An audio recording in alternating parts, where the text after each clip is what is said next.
Dipper Pro se présente ainsi. Une housse néoprène, un câble à la connectique universelle, une sphère renfermant la sonde et 2 anneaux en D.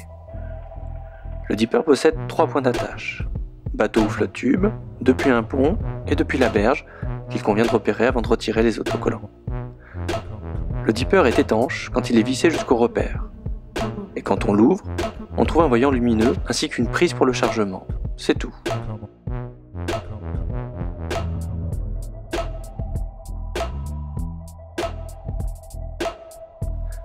Il suffit donc de visser un des anneaux en D sur le Dipper, puis de mettre en charge celui-ci.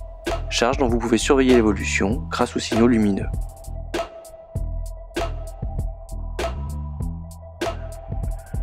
Pendant ce temps, il vous faudra charger l'application sur votre mobile. Cela ne prend qu'une minute. Une fois l'application lancée, inscrivez-vous avec une adresse mail et mot de passe de votre choix. Confirmez l'inscription en validant le courriel reçu. C'est fini. Alors voilà, je mets le Dipper dans l'eau et grâce aux 2 petites diodes, comme l'eau est conductrice, immédiatement il se met en marche.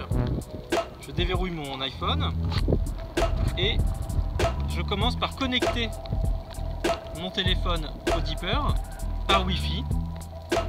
Donc je vais dans Général, tout ça, et là il me demande le mot de passe et puis après je me rends dans l'application et immédiatement j'ai les vues du fond qui apparaissent. C'est vrai que c'est assez impressionnant, on voit pas mal de détails. Alors, le menu est assez intuitif aussi parce qu'il est assez résumé. Merci Numa. Alors que trouve-t-on dans ce menu? Tout d'abord une échelle de profondeur à droite, résumée en haut par le rapport de la profondeur réelle.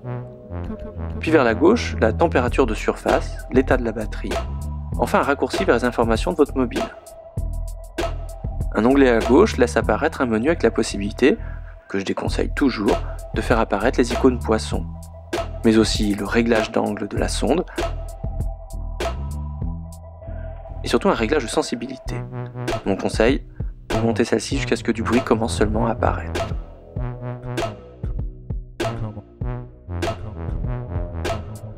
Tout en bas enfin, et de droite à gauche, un verrouillage d'orientation de l'écran, le mode silencieux et enfin...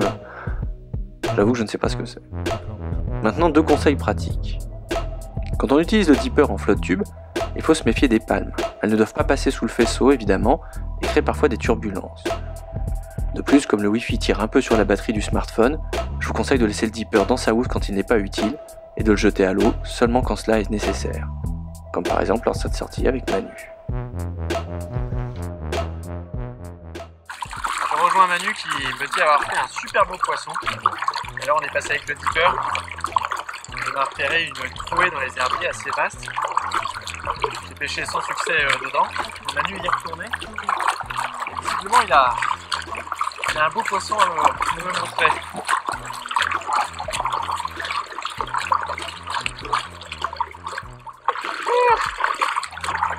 Trop bien. Il est équivalent à tout à l'heure mais un peu plus. Montre-nous ça. Il est un peu plus massif que tout à l'heure. Vas-y. Wow, nice.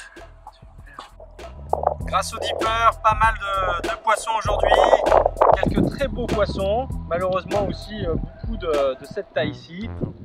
Bon, c'est acceptable, mais c'est pas encore ce qu'on pourrait espérer.